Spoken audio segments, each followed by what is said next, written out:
Hello there and welcome back to the Science Sleepy Minds.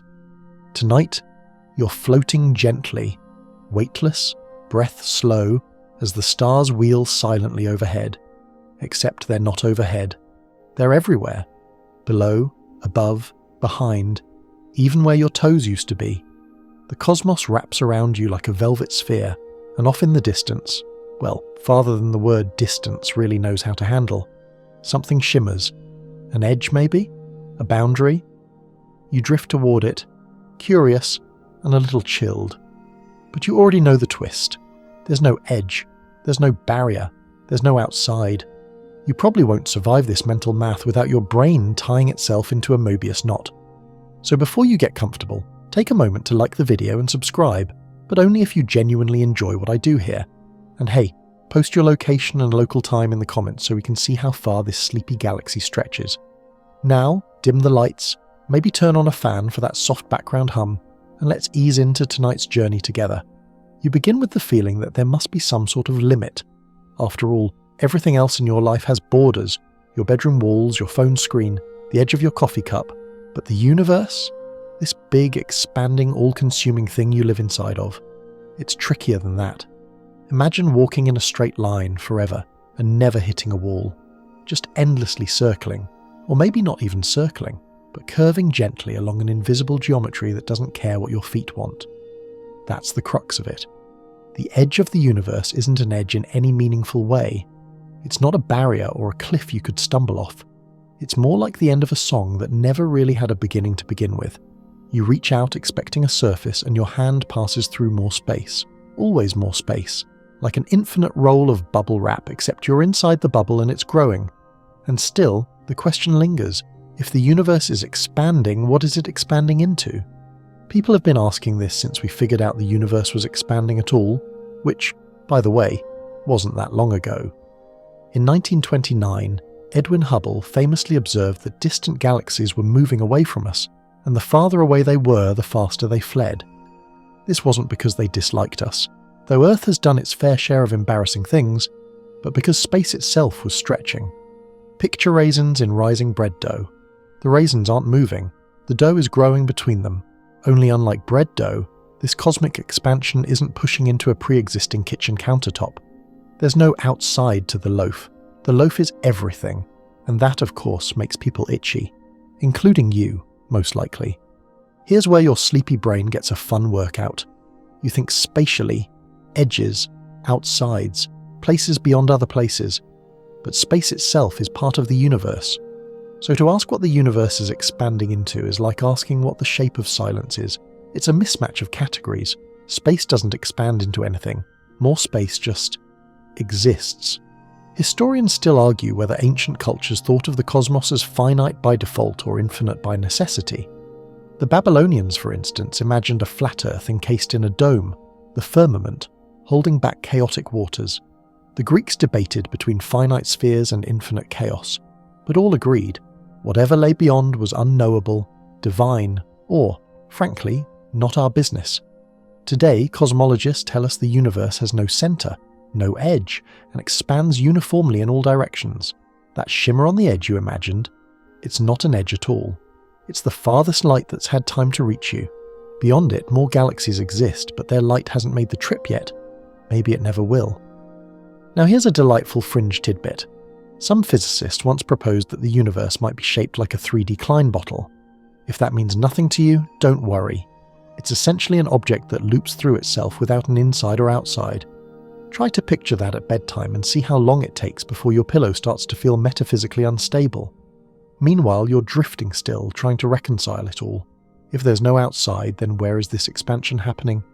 The answer sounds like a riddle. It's happening everywhere at once. Space expands within itself, not outward like a firework. Each point in the universe sees every other point drifting away.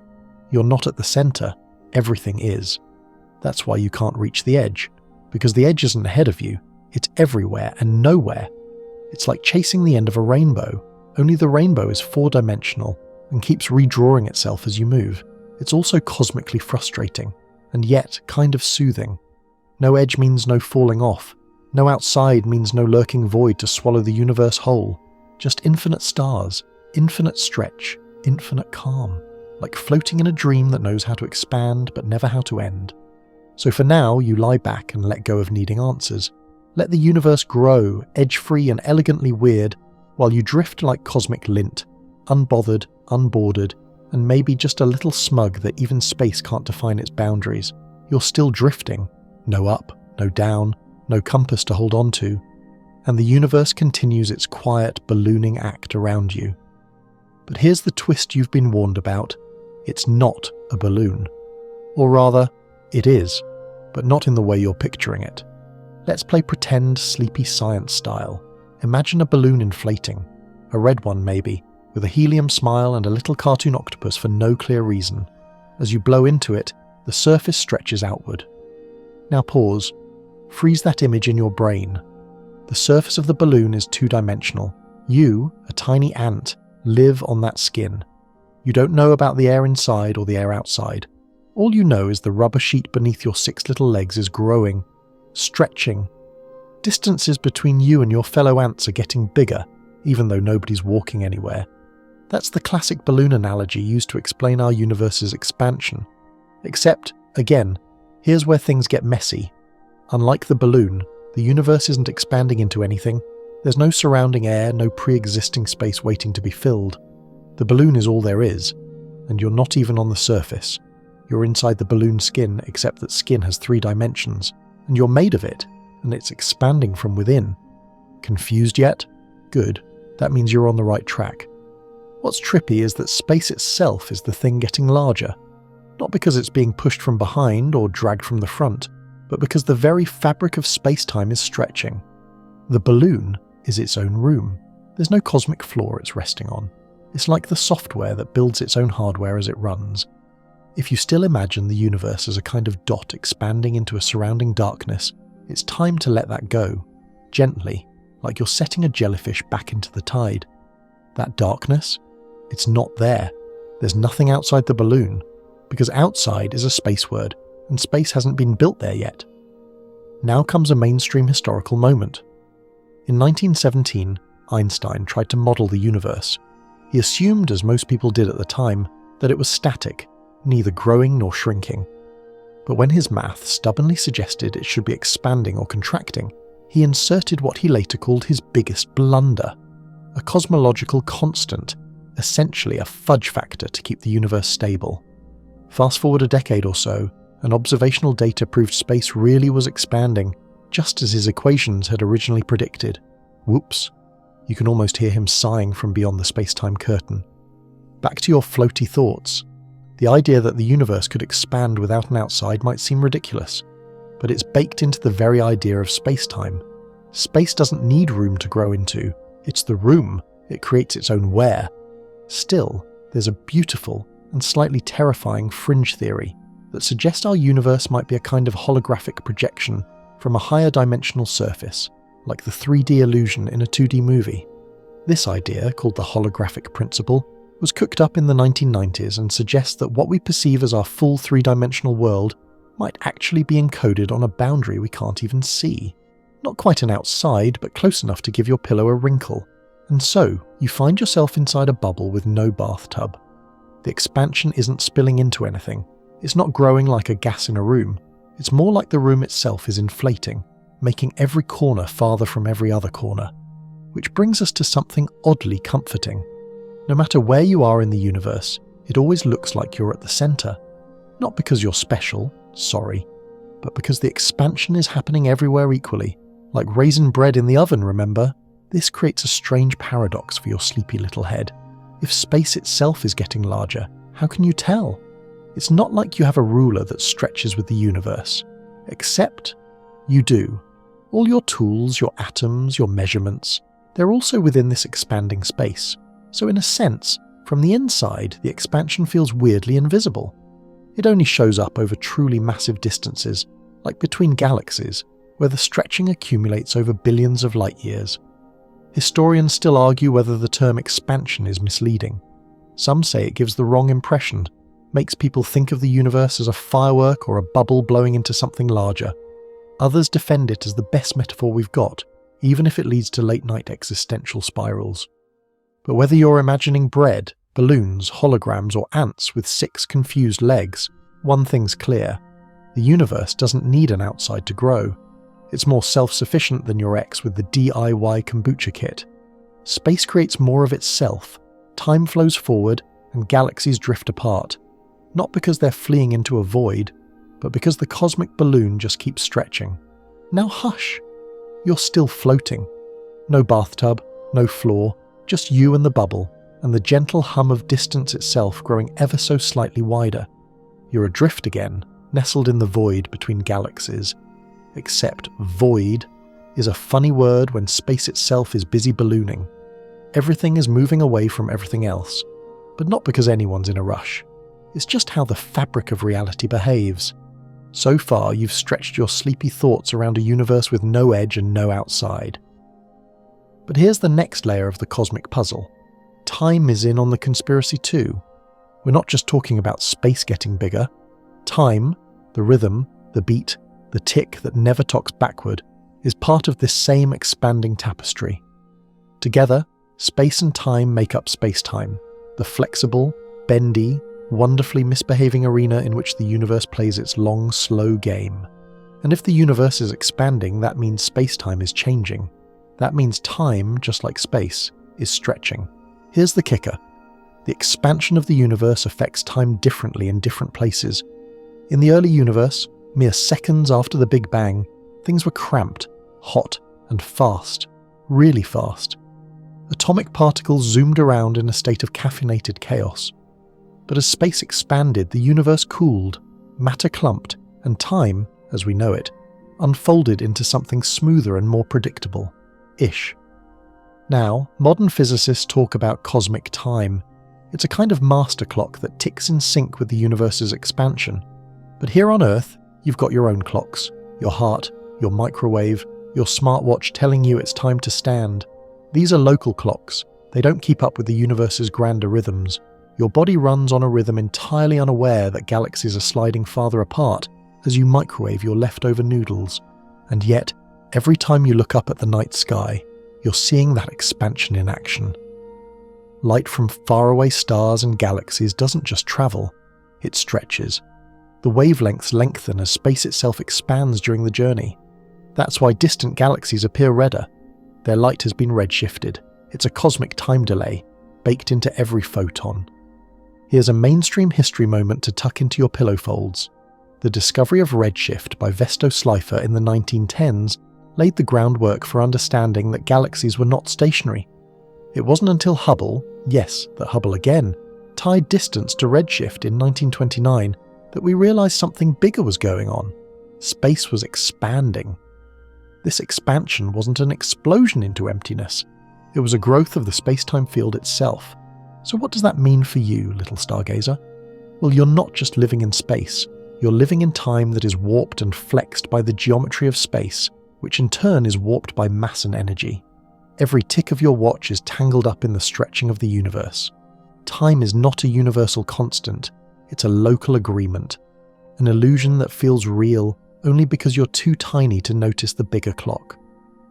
Now here's your quirky tidbit of the night. If you were to watch a clock on a distant galaxy billions of light years away, you'd see it ticking more slowly. Not just because of its motion relative to you, but because of how space itself has stretched during the light's journey. It's called cosmological time dilation, and it means that time is literally flowing differently over there than it is here. It's like every galaxy has its own slightly warped time zone, and nobody agreed on daylight savings. The idea that space and time are connected is thanks to Einstein, of course. His theory of relativity isn't just a science fair poster, it's the mathematical framework that governs how the universe evolves. In this model, the universe doesn't expand in time. Time is part of the expansion. The ticking clock and the ballooning cosmos are one and the same thing. Now take a moment and imagine the early universe again. Just after the Big Bang, before galaxies, before stars, before anything but searing heat and light. Time was barely a concept, just raw potential. Historians still argue whether time itself began at the Big Bang, or if that question even makes sense. Was there a before the universe, or is before something that only applies after time exists? It's one of those paradoxes that turns your neurons into tapioca if you dwell on it too long. Best not to. Still, Your brain insists on asking, if the universe expands and time expands with it, are we moving forward through time, or is time moving past us? The answer depends on how you define movement, and at this hour maybe don't define anything at all. Just let it wash over you. You're not in the universe. You are part of the universe, moving not through space and time, but with them. And now, a cozy little reminder.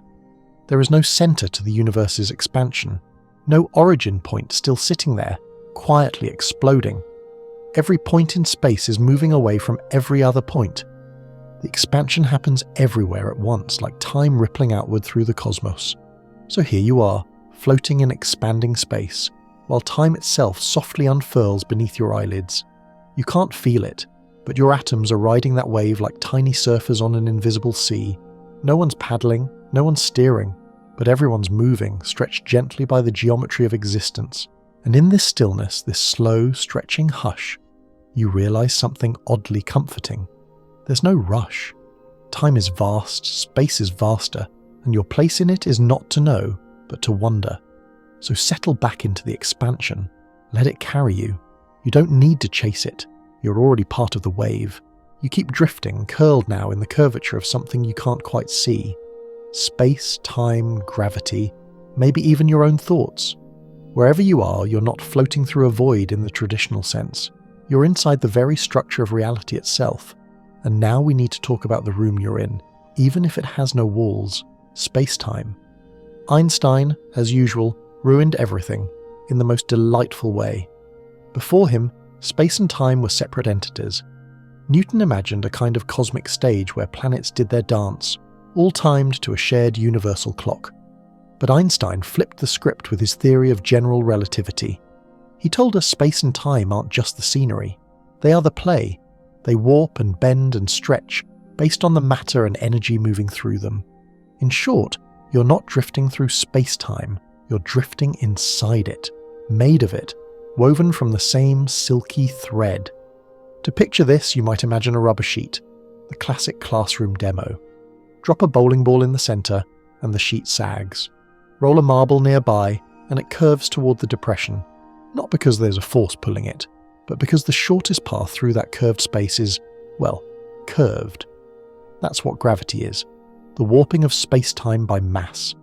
Now upgrade that rubber sheet to 4 dimensions. Take away your ability to see it directly. Replace the bowling ball with a star, replace the marble with you, and welcome to the real show. So when we ask, what is the universe expanding into, we're asking the wrong kind of question. The universe isn't a marble rolling on a flat table. It is the table, and the table is bent, and the edges curve into themselves, and there is no chair, no floor, no room. A lesser-known historical moment here. In 1923, a lesser-known Belgian priest and physicist named Georges Lemaitre proposed the idea of an expanding universe, even before Hubble's observations. He suggested the cosmos began from a primeval atom, a kind of cosmic egg that cracked open to become everything. People thought he was mixing science and scripture, but years later Einstein would admit, "This is the most beautiful and satisfactory explanation of creation to which I've ever listened." Still, Einstein's equations had been whispering the truth all along. Mass tells space-time how to curve, and space-time tells mass how to move. It's like a slow, elegant waltz, where every galaxy takes a step backward, not because it wants to, but because the floor beneath it is stretching. Quirky tidbit time, black holes, those cosmic stress points, don't just warp space, they twist time. At the event horizon, time slows to a crawl. Fall in, and from an outside perspective, you'll never be seen again. From your perspective, you might reach the singularity in seconds. It's one of those depends who's asking situations that makes physicists sweat into their decaf. But the main idea to cradle here in your sleepy brain is this. Space and time are not containers. They don't hold the universe. They are the universe. When you think about the universe expanding, don't picture a marble inflating inside a dark room. The marble is the room, and it's changing shape in a way that doesn't require an outside to grow into. Just as a shadow can grow longer without needing more wall to fall on, space can expand without pushing into some cosmic emptiness. Still not satisfying? Try this little thought nap. Imagine you're an ant walking on the surface of a giant apple. The apple is curved, but locally it feels flat to you. You could walk forever and never reach an edge, because there is no edge, just more surface, more curvature. Now add a fourth spatial dimension. That's where your mind starts to drift, because humans weren't built to visualize that, and yet math can describe it beautifully. Historians still argue whether space is actually curved in a higher dimension, or if that's just how we make sense of it. Some say the curvature is real and physical. Others claim it's a trick of the model, a mathematical illusion like the lines on a globe. Either way, it works. The GPS in your phone uses relativistic corrections based on these ideas, which means that every time you get home safely, you're benefiting from Einstein's warped room theory even if you didn't thank him. But back to the expansion. General relativity allows for a dynamic universe, one that changes shape and size over time. If you pump more energy into the system, like dark energy, which we'll get to later, the fabric stretches faster. If you add mass, gravity slows things down. And you're just along for the ride. A quiet passenger in a warping, wobbling, slowly unravelling cosmic blanket. And there's no need for an outside room. The expansion of space happens within space itself. It's like software updating itself without ever touching a physical hard drive. The code grows, the world grows. There's no storage container, no cosmic casing, just the program writing itself bigger line by line. So let go of the idea of outside. There's no box, no container, just space-time doing its best impression of an ever-growing dream. And you, blinking slowly in the middle of it, are part of that dream. Not outside it, not on the edge, just floating within the code. Let the idea sink in. The room has no walls, the floor stretches forever, and time, it's not counting down, it's just unfolding. You're floating still, but now with a growing awareness that your surroundings don't behave like surroundings at all. There's no horizon to crawl toward, no cosmic door to open, and now comes the part your brain has likely been resisting the whole time. What if there is truly, absolutely no outside? Go on, try to imagine it. A place that contains everything but is contained by nothing. That's the working definition of the universe. By definition, the universe is all of space, all of time, all of matter, and every mysterious force still evading human comprehension. So when you ask, what's it expanding into? The answer has to be a kind of shrug. There is no into, there is only more universe. Still, it's deeply unsatisfying, isn't it? You're used to thinking spatially. To every inside, there's an outside.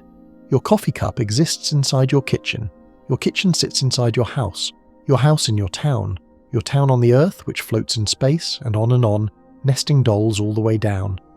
But when you get to the universe, that last doll is sealed. There's no bigger shell to crack open.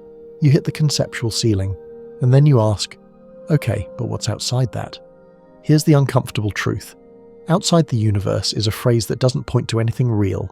It's a grammatical construction without a physical anchor, because outside of space, there is no space. That's what makes your skin crawl. It's not a dark, empty void. It's not anything. It's not even nothing. It's the absence of anything even pretending to exist. Kind of like your inbox on a Friday night. Historically speaking, this tension has been around forever. Ancient thinkers like Anaximander toyed with the idea of the apeiron, the infinite boundless origin of all things.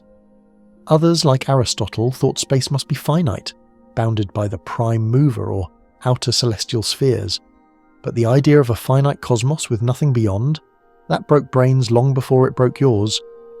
Today's cosmology continues to dodge the idea of a physical beyond. The Big Bang wasn't an explosion into pre-existing emptiness. It was the rapid expansion of space itself from an unimaginably dense and hot state. It didn't happen somewhere in space. It was space coming into being. Every point in the universe originated from this singularity, including the point you're now lounging on in your bed, ears tuned to this sleepy monologue. Here's a fringy tidbit to wrap your dreams around. Some theoretical physicists propose that our universe could be the result of a quantum fluctuation, essentially a bubble of space that formed in a larger quantum vacuum. But even then, the vacuum isn't a place you could float in. It's not a bigger space with doors and hallways. It's a sea of mathematical probabilities. Try to point at it, and you'll end up pointing at your own confusion. So if there's no outside, where would you even go if you tried to leave the universe? You can't step outside space-time like you step out of a tent. There's no porch, no void, no loading screen. You're not inside something that exists within something bigger. You're embedded in the totality of everything, Take one step in any direction, and you're still in it. And no, before you ask, there's no cosmic edge you could strap a GoPro to and film the beyond. Even the so-called edge of the observable universe is just a limit on how far light has had time to reach us, not a physical boundary. If we wait a few billion more years, we'll be able to see farther. Not because we're peeking beyond a wall, but because more of the light will have finally made it here. Here's your mainstream anchor. This idea that there is no outside is backed by the standard cosmological model, known as lambda cold dark matter if you're wondering. It models the universe as either infinite or finite but unbounded. The second one is the real mind melter.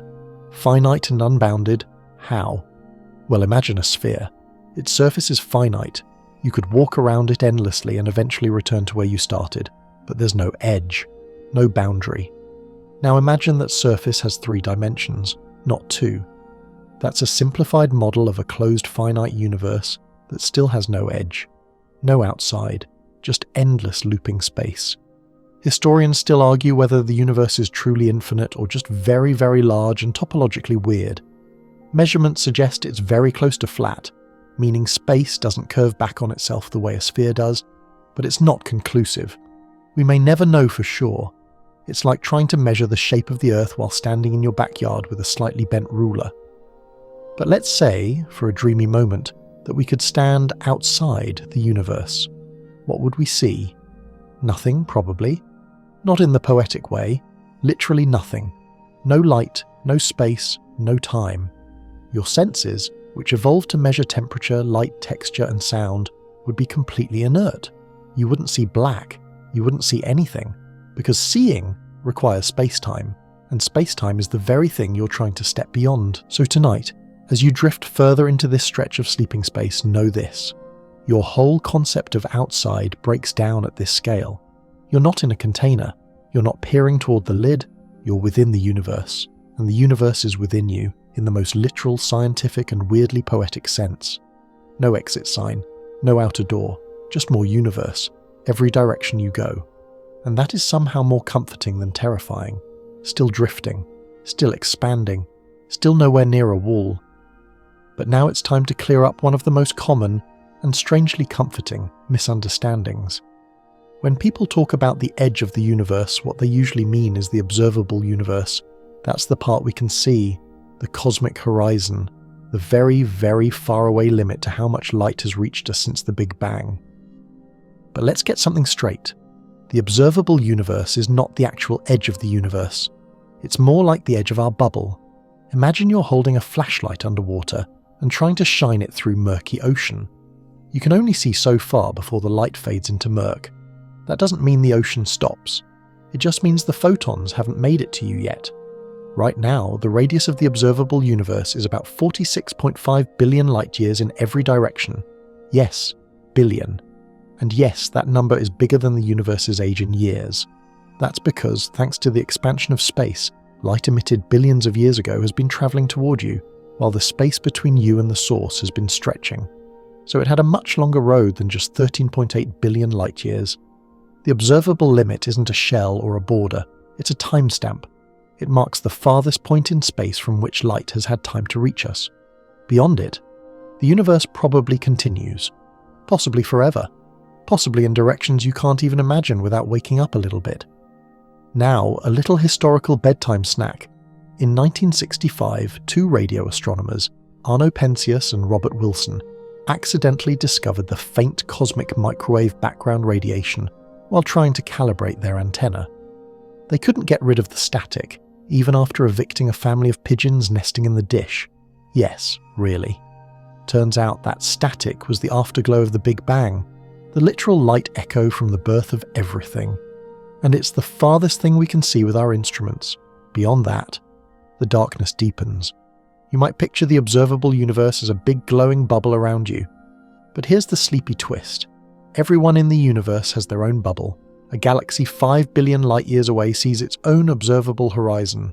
They see galaxies you'll never see, just like you see galaxies they'll never know existed.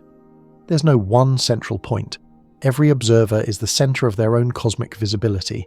It's like a multi-billion player video game where every character has a different render distance. So when people say the edge of the universe, What they really mean is the limit of our information. Beyond that horizon, light hasn't reached us yet, and may never, thanks to the accelerating expansion of space. In fact, some galaxies are already receding faster than the speed of light. Not because they're breaking the laws of physics, but because space itself is expanding so rapidly that the light they emit will never overcome the growing distance between us. Let's take a deep, slightly existential breath here. Imagine someone living in a distant galaxy, watching their own sky. From their perspective, Earth is a faint dot, maybe even invisible by now, slipping beyond their cosmic horizon. As far as they're concerned, we might as well not exist anymore, and in a few trillion years, any galaxy not gravitationally bound to ours will be gone from view completely. Alone in the dark, floating in silence, future civilizations might think they are the entire universe. Historians still argue whether this future cosmic loneliness is inevitable, or whether advanced civilizations might find clever ways to preserve knowledge of the larger universe, spacefaring hard drives, cosmic breadcrumbs, or even black hole-encoded messages. But barring intergalactic teamwork and warp drives, the cosmic horizon keeps growing, and everything keeps slipping out of reach. Here's your fringe fact to dream on. Some physicists have proposed that light from galaxies beyond the observable universe might still affect us indirectly, through gravitational waves, or quantum entanglement, or strange patterns in the cosmic background radiation. It's speculative, yes, but tantalizing. Like hearing an echo and wondering what song it came from. But back to your current situation. Tucked in, listening to the softest truths the cosmos has to offer. There's no edge in the traditional sense, no shell, no force field, just a limit to what light can tell us. It's like being in a forest with a fog that only lets you see a few hundred feet in any direction. The forest probably continues, but your lantern can only go so far. And what a gorgeous forest it is. In the direction of the edge, we see baby galaxies. We see the birth of the first stars. We see ancient starlight warped and redshifted by time and space. We look into the past every time we gaze up, and we're not even seeing it as it is, but as it was billions of years ago. Every dot in the sky is a ghost whispering across the cosmos. You're wrapped in a blanket of delayed information, warmed by time, chilled by distance. Every atom in your body once rode the expansion wave from that very horizon. And now, here you are, squinting into the dark like a curious raccoon, trying to find the edge of a dream that has no ending. So next time someone asks if the universe has a wall, just smile. The real answer, it has a horizon. And the view from here is still changing, still stretching, still expanding, not into something, but simply becoming more of itself. You're still drifting, gently, aimlessly, wrapped in expanding space-time like a blanket that won't stop knitting itself. By now, you've probably accepted that the universe doesn't have an edge, and it's not expanding into anything at all.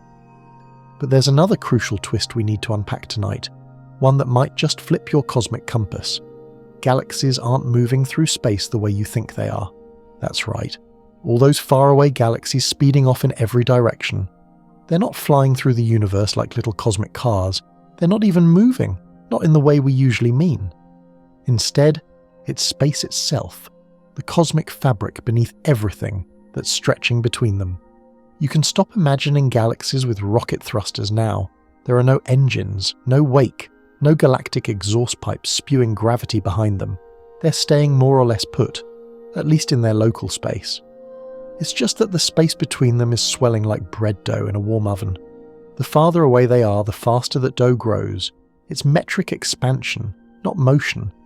This idea was baked into general relativity, thanks again Einstein, and it's the reason we see redshifted light from distant galaxies. The light isn't being Doppler shifted because the galaxy is fleeing like a getaway car. Instead, its wavelength is being stretched by the expansion of space during its long journey toward you. Each wave is like a poor, tired jogger trying to run down a moving sidewalk in the wrong direction. Here's your mainstream history bite.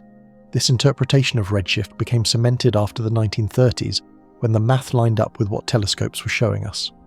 That relationship between how far a galaxy is and how much its light is redshifted is called Hubble's law, and it was one of the first pieces of real observational proof that the universe wasn't static, but growing.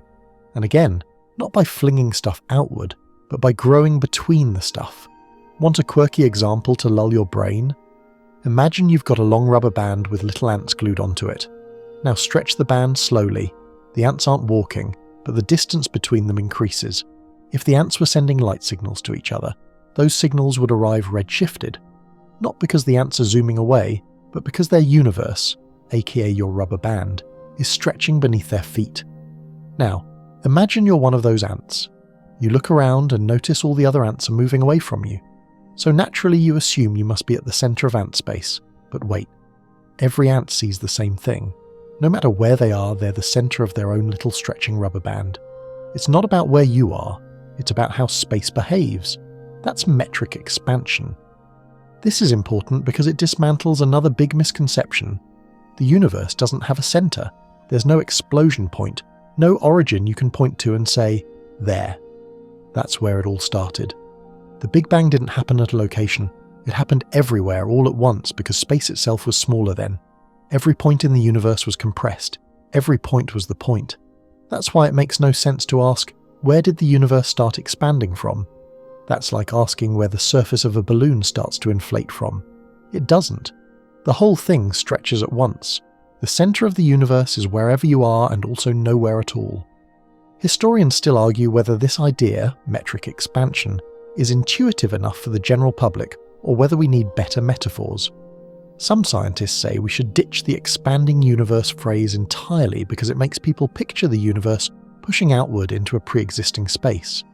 Others stick to it because, well, it's poetic, and people do like balloons. Here's another odd twist for your sleepy brain. Galaxies that are gravitationally bound, like our own Milky Way and its local group, don't expand away from each other. Gravity beats metric expansion on smaller scales. So while the universe expands on the grand scale, it leaves smaller structures, galaxy clusters, star systems, awkward family reunions, mostly untouched. It's like baking raisins into bread, yes, but the raisins are glued together by gravity. No amount of dough stretching is going to tear them apart. Which leads to a sneaky implication. If space can stretch between galaxies, why doesn't it stretch between you and your pillow? Because gravity, and in your case, the electromagnetic forces holding your atoms together, is stronger than the tiny, gentle tug of expansion. The stretching only wins at massive intergalactic distances, so you're safe for now. Your blanket isn't getting thinner every second. Just the vast stretches between galaxies are doing the cosmic yoga. Now let's venture a little deeper. If metric expansion is the stretching of space itself, then space is not just an empty container, it's something real. It has properties. It can bend, stretch, ripple, and expand. It's like a stage that keeps rearranging itself, even while the actors stand still. And here's a quirky little fringe theory to keep you cozy. Some physicists toy with the idea that space is made up of discrete quanta, tiny indivisible units, kind of like the pixels in your screen. If that's true, then space stretching might involve the creation of new space-time pixels between distant galaxies, as if the fabric of the universe is weaving itself into existence on the fly. Let that sink in for a second. The universe isn't expanding into anything because it's creating more space as it goes. No scaffolding, no blueprint, just reality, growing. And so, as you keep floating in your imaginary patch of metric space, remember that nothing is zooming through the void. Everything's more or less staying in its cosmic lane. It's the lanes themselves that are widening. You're riding an escalator that's building itself as you move, powered by a silent force, through a structure made of nothing and everything, all at once. Now close your eyes and picture a galaxy 10 billion light years away. It's not running. You're not chasing it, but the space between you is stretching, like warm caramel. And even though you'll never reach it, you're still part of the same cosmic game. Two pieces of a puzzle that only exists because the board is getting bigger. You're not flying, you're floating, and space itself is the current. You're still floating. Cozier now, hopefully, and maybe a little dizzy from all this talk of stretching space and redshifted starlight. You've let go of the idea that galaxies are speeding away through space and accepted the weirder, sleepier truth. Space itself is expanding, and you're going along for the ride. But now, let's circle back to the question that started this whole Twilight voyage. If there's no outside of the universe, why does the question even feel so natural to ask? Here's the thing. The human brain is a pattern-making, space-loving, boundary-detecting little machine. It's wired to categorize the world into insides and outsides. In fact, your survival depends on it. You instinctively know where your skin ends and where the furniture begins. You know your house has walls, your city has borders, and your pizza has a crust. So when someone tells you the universe is expanding, your brain does what it always does. It reaches for the mental image of a thing growing into something else. But the universe is not a thing in a place. It's the place. There's no around it. You're trying to point north of the North Pole. It seems like a clever question at first. What's outside the universe? Where's it going? But it quickly falls apart when you realize that outside, where, and going are all spatial ideas. And if space is part of the universe, then those words stop applying the moment you try to use them beyond it. You can't walk north past the North Pole. You just start going south again. The question breaks itself. This is why physicists have learned to be very precise about language. Not because they're no fun at parties, though, jury's out, but because casual words can sneak logical traps into otherwise useful conversations. The moment we ask what's outside the universe, we're assuming there is an outside. And so the question folds in on itself, like a Mobius strip made of confusion. Let's get historical for a moment. This kind of linguistic paradox goes back to ancient philosophy. The Greek philosopher Zeno created thought experiments meant to highlight the absurdity of certain questions.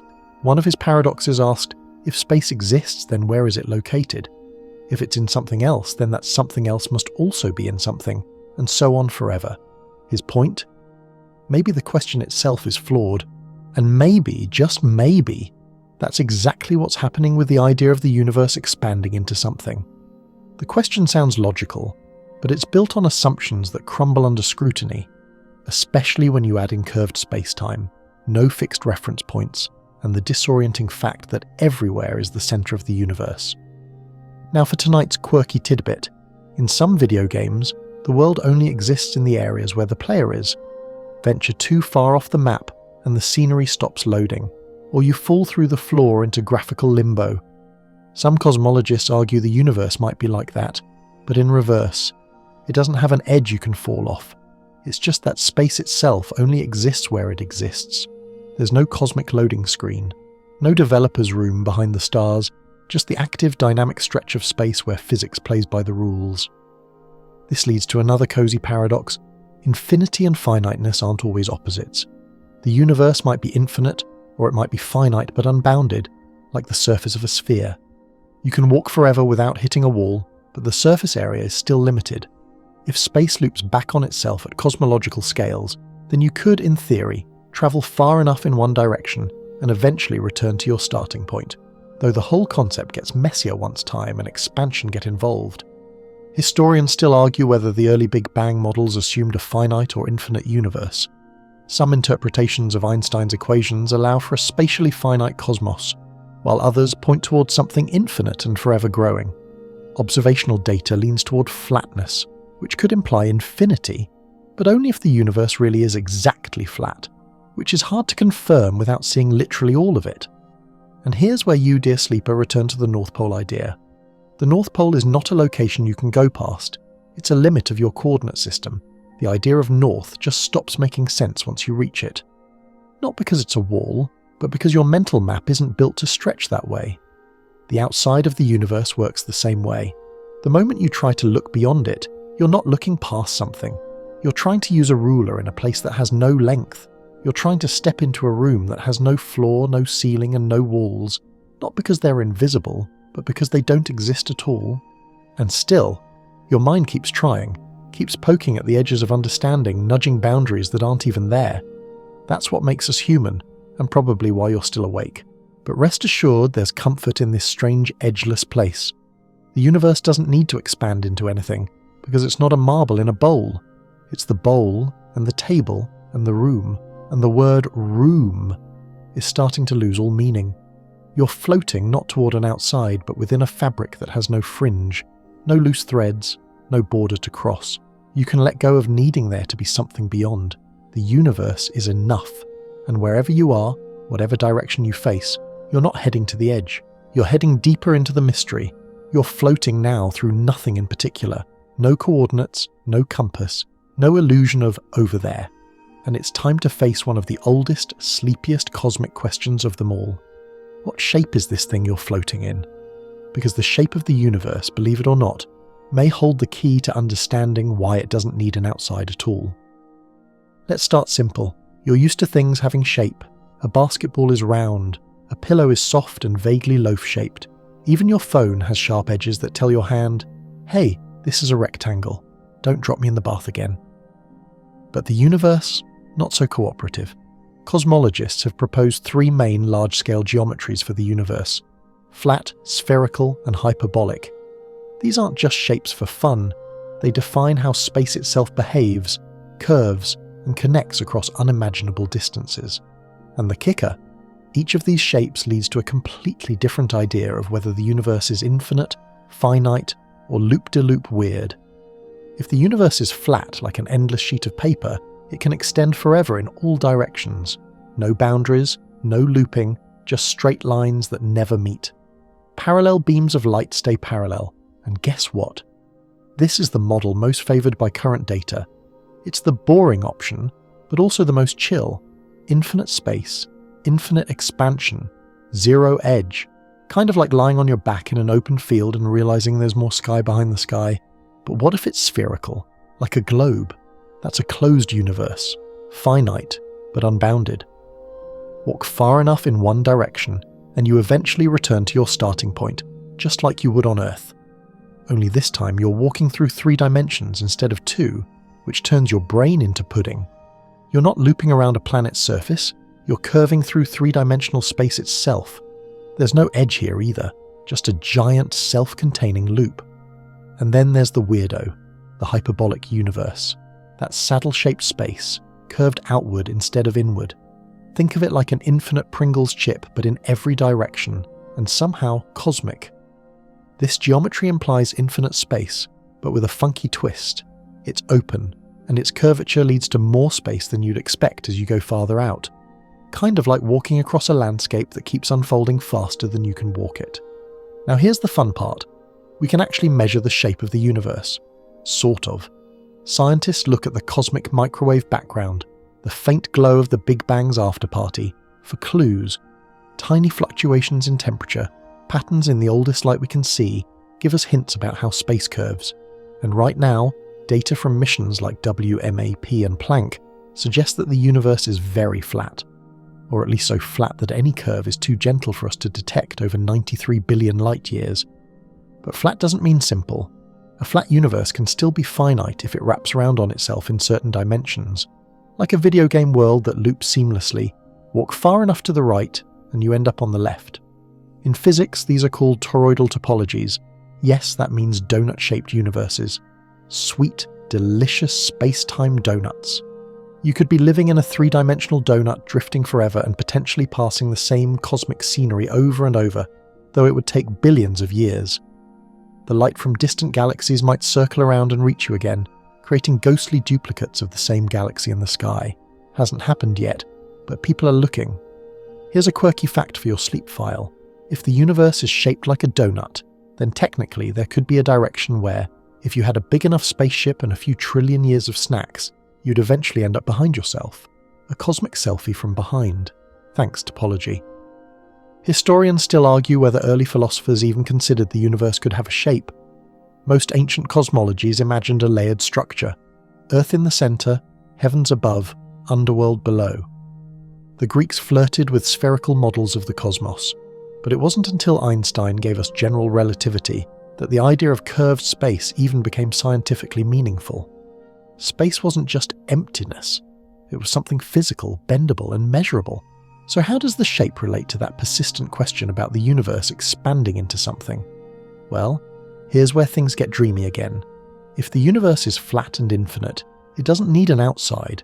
Infinity doesn't expand into something else. It just becomes more of itself. Like adding numbers to a number line, it never hits a wall. If the universe is spherical and finite, it still doesn't need an outside. You're in a self-contained loop of space-time. You can travel forever without reaching an edge. No walls, just curvature. And if it's a donut or some even weirder shape, a dodecahedron, a Klein bottle, a fractal bubble bath, then we're truly beyond expanding into language.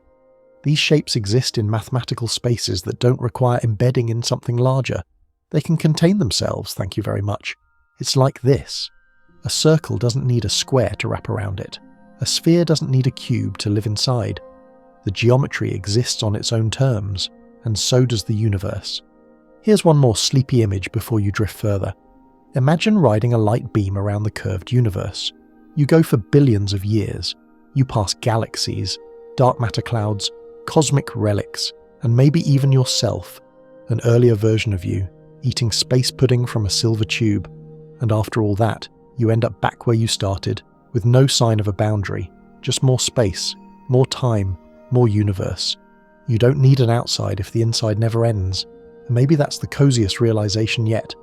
You're drifting deeper now, not toward a destination, but through the ever-softening folds of a question that refuses to behave. Tonight's idea is familiar, almost friendly. The balloon analogy. You've probably heard it before. It's the go-to classroom model for explaining cosmic expansion, and it's stuck around for good reason. But tonight, under the sleepy microscope, we're going to pick it apart and gently ruin it for you, lovingly. Let's start with the basics. Picture a balloon. Not one of those party store metallic ones with the smug cartoon eyes, but a smooth, ordinary rubber balloon. You take a marker and draw a few dots across the surface, each one a galaxy. Then you start to blow it up. As the balloon expands, the dots move farther apart. They're not crawling across the surface, they're staying still. It's the balloon surface that's stretching. That's the idea. In this analogy, the two-dimensional surface of the balloon represents the three-dimensional universe we live in. It's not about the inside of the balloon, or the air it's displacing, but the rubber skin itself, the part with the galaxies. The key takeaway, everything's moving away from everything else, not because the galaxies are zooming off, but because space itself is expanding between them. Pretty clever, until it isn't. Here's where the whole thing starts to wobble. In the real universe, we're not living on the surface of a balloon, we're inside the volume. And while it's true that general relativity allows space to stretch without an outside, the balloon analogy starts inserting ideas you didn't ask for, like the air around the balloon, or the room it's inflating into, or the idea of a centre, where the knot of the balloon is, that our own universe doesn't have. That imaginary air outside the balloon? In this model, it doesn't represent anything. It's not space. It's not hyperspace. It's just misleading. The real universe doesn't expand into anything. It just expands. And that centre you picture, inside the balloon? Not part of the analogy. There's no centre to our universe's expansion. No origin point from which everything is flying outward. Every point is receding from every other point, and every observer feels like they're at the centre, which is very egalitarian of the universe if you think about it. Everyone gets to be the middle. Now, a historical lullaby for your brain. This analogy came into popular use as cosmology matured in the 20th century, especially after the Big Bang model gained traction. Teachers needed a way to explain an expanding universe without relying on four-dimensional geometry or differential equations. The balloon was simple, visual, and just inaccurate enough to be accessible. It made its way into textbooks, documentaries, and even children's books, and it stuck, possibly with duct tape. But historians still argue whether metaphors like the balloon do more harm than good. On one hand, it helps people intuitively understand expansion. On the other, it subtly implants false assumptions that the universe has an edge or that it's sitting inside some kind of pre-existing arena. Which brings us back to the original sin of this whole cosmic thought spiral. Thinking space needs a place to expand into. Now, for a fringe tidbit to chew on while you float, some mathematicians have explored models where the universe is a kind of hyperspherical brain embedded in higher dimensional space. These higher dimensions aren't like a big invisible room.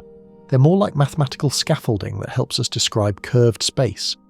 In some brain world scenarios from string theory, our universe could be a membrane floating in a higher dimensional bulk. But even then, the idea of expanding into something still breaks down. The bulk doesn't have space like we think of it. It's not a cosmic hallway. Let's also not forget the scale problem. The balloon shows galaxies moving apart, but it can't show the rate at which space is expanding. In our universe, most of the expansion is happening in the vast empty stretches between galaxy clusters. On smaller scales, like your solar system, or your bed, or the atoms in your teeth, space expansion is completely overwhelmed by gravity and other forces. Your jaw isn't getting wider every second, you'd notice. So, what's a better analogy? Unfortunately, they all fall apart somewhere. The balloon, the raisin bread, the expanding grid. They're all little crutches for a mind that evolved to dodge tigers, not ponder relativistic geometry. Still, if you must picture something, here's a weirdly soothing one. Imagine space as a sheet of slowly stretching taffy, with galaxies stuck in place like sprinkles. The taffy gets longer in every direction, but the sprinkles stay where they are, letting the distances between them grow without anyone actually moving. And crucially, there's no kitchen counter underneath, no chef, just the infinite stretch. Of course, even that falls short, because all of this, balloons, taffy, raisin bread, is two-dimensional. You are not. Your universe is not. You're trying to comprehend the expansion of a 3D volume that may or may not curve through higher dimensions that may or may not be real. And you're doing it at bedtime. Brave. The truth?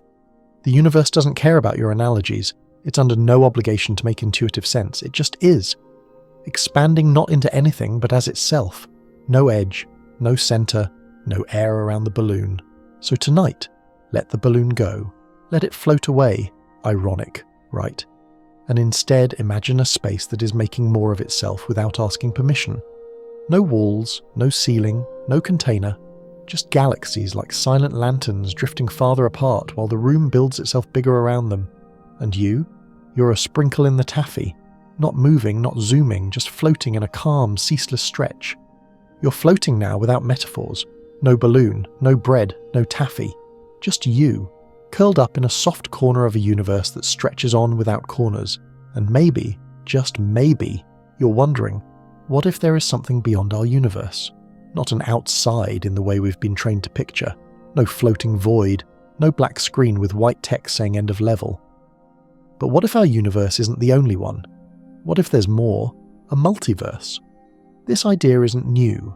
In fact, it's been quietly lurking at the edges of theoretical physics, metaphysics, and late-night dorm room debates for decades. Some versions go way back, like ancient Hindu cosmologies describing infinite universes being created and destroyed in vast cycles. But today's physicists have cooked up their own flavors of the multiverse. Some neat, some spicy, some completely unhinged. And here's where things get even more unsleepy. If the multiverse exists, then maybe our universe is expanding into something. Just not space, not time, something stranger. Let's start with one of the more mainstream multiverse ideas, eternal inflation.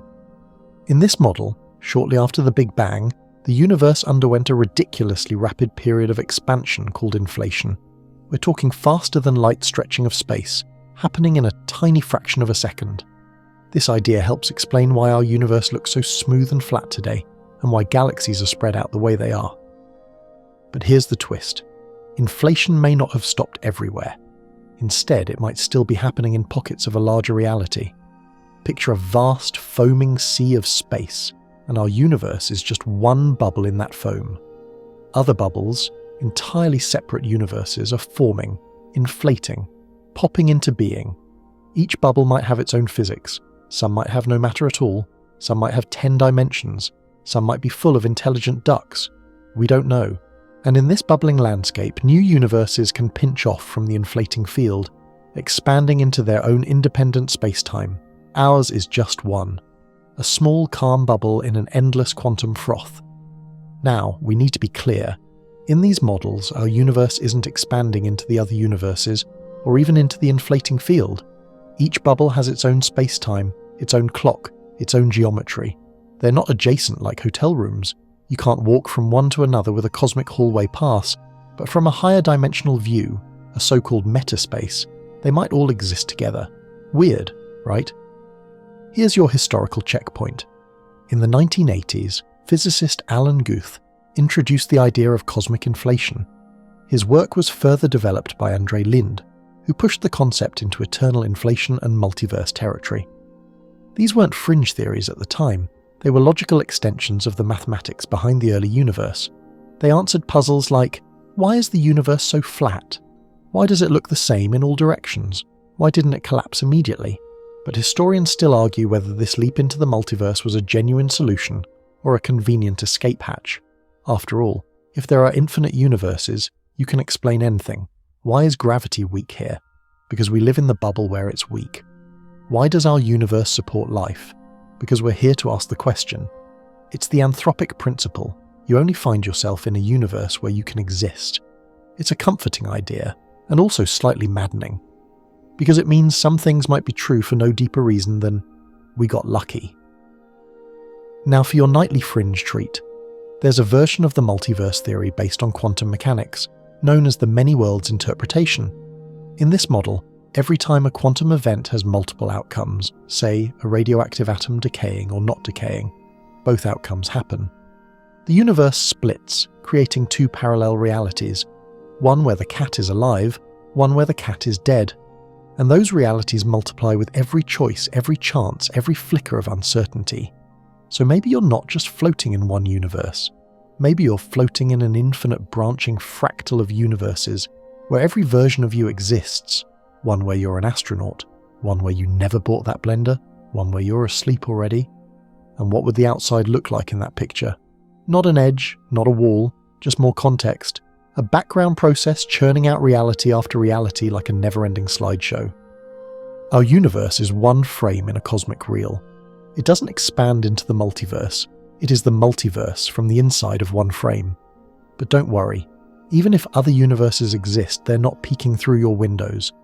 The math suggests they're causally disconnected, meaning we can't communicate with them, reach them, or detect them directly. They're more like ideas with consequences. Still, it's oddly peaceful, isn't it? To think that maybe there's no edge because our bubble is just one of many. That the universe doesn't need an outside because reality is bigger than the language we use to describe it. So tonight, as you float in the quiet, candlelit dark, picture your universe not as a lone island, but as one soap bubble among countless others, suspended in a space we can't see, within a structure we can't touch, a universe not expanding into a void, but unfolding as part of a boundless, beautiful quantum sea. And if that doesn't make you sleepy, nothing will. You're still here. Floating. Not in a bubble anymore, not quite. Just in existence. The edges have gone soft, the metaphors have frayed, and now your sleepy mind is circling one last big what if. What if this whole idea of the universe having a beginning, the Big Bang, that first fiery moment, was only part of the story? What if this wasn't the first universe and won't be the last? What if the universe didn't begin at all, but instead follows a timeless rhythm of expansion and collapse? Let's talk about the steady-state model and the grand cosmic alternatives to the Big Bang. So first, the Big Bang. You've heard about it since elementary school. One moment, 13.8 billion years ago, all space, time, energy, and matter exploded from a single, unfathomably dense point and began to expand. That expansion hasn't stopped. You're made of atoms that cooled out of that primordial fireball, sprinkled across the cosmos like stardust confetti. But the Big Bang wasn't always the dominant theory. In fact, when it was first proposed, it was considered fringe, wild, speculative, even religious sounding. A rival model reigned for a time, the steady-state theory.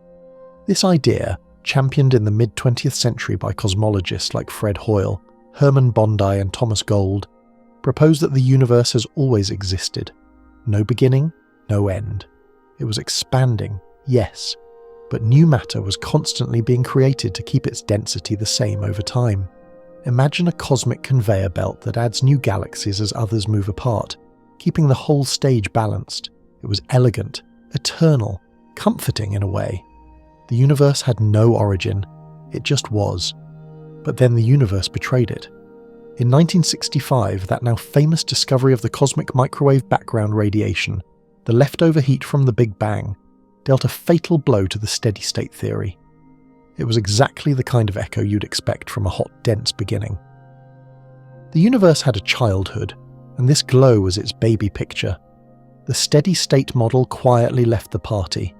Still, some thinkers didn't go down without a fight. Hoyle and others tried to adjust the model, adding things like continuous creation fields and funky tweaks to the math. But the observations were piling up. Redshifts, galaxy distributions, and background radiation all screamed, yes, there was a beginning. And yet, here comes the twist. Some modern physicists are revisiting the idea, not to bring back steady state exactly, but to reconsider whether the universe is really a one-time event. What if the Big Bang wasn't the beginning, but the end of something else? Enter the cyclic universe theories. These models suggest the universe goes through endless cycles of birth, growth, death, and rebirth.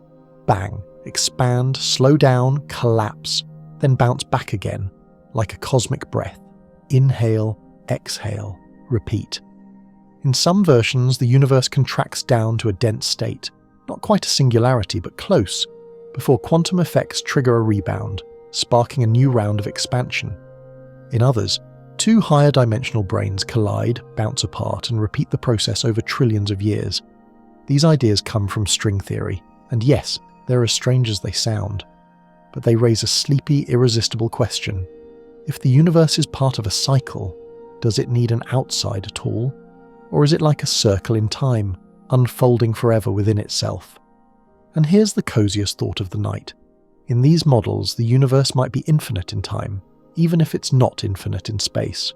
No beginning, no final edge, just eternal rhythm. Historians still argue whether ancient cosmologies like Hinduism, Buddhism, and even some Stoic philosophies imagine something like this. The idea of a cyclic universe, of cosmic ages, repeating worlds, endless rebirth, is surprisingly common in spiritual traditions long before physics could weigh in. But modern cosmologists are divided. The math is complicated, the data inconclusive. Some cyclic models still struggle to match the exquisite precision of the cosmic microwave background. Others require exotic physics, like negative energy fields or invisible dimensions, that haven't been observed yet. Still, the appeal is hard to ignore. You're no longer staring at a timeline with a hard beginning and a terrifying end. Instead, you're riding a wave, a soft, infinite pulse of space and time. And here's your quirky fringe tidbit. Some physicists speculate that the arrow of time might reverse between cycles. In one direction, entropy increases, things fall apart. But when the universe contracts again, maybe entropy flows in reverse. Maybe somewhere, somewhen, there's a version of you drinking tea backward, unasking a question, and unthinking this very sentence. Okay, it's speculative. But isn't that what sleepy science is for? Now let's softly loop back to that original cosmic question. If nothing exists outside the universe, what is it expanding into? Maybe the answer is another version of itself. Maybe the universe expands not into space, but into time, into new cycles, new rules, new structures built from the ruins of the old. Or maybe, and here's the beautifully haunting idea, it's all one eternal now, endlessly refracting itself into experiences that feel like past, present, and future. The universe isn't expanding into anything because it doesn't need to. It is complete, self-contained, self-replicating. And you? You're here for one tiny breath of it, one blink in the loop. So close your eyes and imagine a universe that never began, that never ends, that pulses gently, infinitely, like a lullaby made of stars, a cosmic yawn that never quite finishes. You're not on the outside looking in. You're not even on the inside looking out, you're inside the breath. You're floating now with time itself beneath you, like a river, like a treadmill, like a loop pretending to be a line. And if you've made it this far, you might be ready to ask one more question. If the universe cycles, or if it's part of something even bigger, where did it all come from? Because even if you accept that space is expanding, that there's no outside to expand into, and that time might be a wheel rather than a string, your brain still taps gently at the door. But seriously, what started this? You're not alone. Cosmologists lose sleep over that one too. Let's dip our toes into the last speculative pool of this late-night swim. Quantum foam, Planck time, and baby universes. Because maybe, just maybe, the universe didn't begin with a bang. Maybe it bubbled up from something even stranger, something smaller, something that doesn't behave like time or space at all. Welcome to the quantum realm, not the Marvel one, sorry, the actual one. This is the scale of Planck units. Planck length, the smallest meaningful distance. Planck time, the shortest measurable tick of time. Planck energy, the blistering scale where known physics breaks down. We're talking a trillionth of a trillionth of a trillionth of a second after the Big Bang, a moment where space-time itself may have been a frothy, uncertain sea of quantum fluctuations, tiny ripples in the very fabric of reality. Think of it like boiling water, except instead of bubbles, you get baby universes.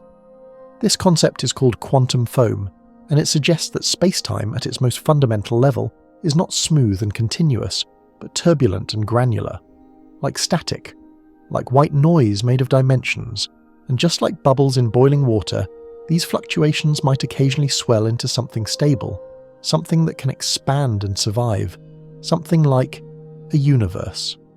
Maybe our universe was just one such bubble, one spark in the foam, and unlike the others, it didn't collapse, it inflated, it grew, it cooled, it made galaxies, it made you. Now here's your quirky and slightly creepy fringe tidbit. In some models, new universes can bud off from black holes. When a black hole collapses in one universe, it might create a new expanding region of space-time, a baby universe on the other side of the singularity. A cosmic seed planted in the soil of collapse. That would mean every black hole in our universe might be the Big Bang of another. And yes, that means our own universe could have been born from a black hole in a parent universe, a child cosmos. No wonder it's so moody. Historians still argue whether these quantum cosmology ideas are scientifically sound or just elegant sci-fi with equations. We don't have direct evidence. We can't observe the quantum foam or peer into the centre of black holes. But the math fits, the logic leads us there, and even Einstein, reluctant to dive into quantum weirdness, sensed that general relativity was incomplete without quantum rules. Now zoom out one last time, from quantum foam to multiverses to cyclic time, from baby bubbles to bouncing brains. All of these models suggest a radical thing. The universe doesn't need an outside. It might not even need a beginning. Just a process, a pattern, a tendency toward existence. Expansion doesn't have to mean travelling into emptiness. It might mean travelling into possibility. And now, soft as a breath, let's slow it all down. You've been floating for hours through ideas that twist time and bend space and dissolve logic. So let's wrap this section not with another concept, but with a pause. Let everything settle. Your pulse, the pace of your thoughts, the speed of the galaxies. Let them all unwind. The universe has no edges, no centre. It doesn't stretch into anything. It expands by making more of itself. By unfolding the laws of physics like a quiet origami bloom, revealing petals made of galaxies, stardust, microwave background, and yes, eventually, you. You're not in a spaceship watching the universe from outside. You're not floating on top of space, peering down. You're inside the fabric. You are the fabric. A small part, a vital thread, a sprinkle in the taffy, a whisper in the foam. There's no need for more, no need for beyond, just this soft, continuous breath of existence, carrying you gently, endlessly, inward. Now let your thoughts slow. Let the questions rest. Let the mystery stay a little unsolved. Let the stretch of space carry you. Let go. Let sleep. You drift now through quiet, through stillness so vast it feels like time itself has paused to tuck you in.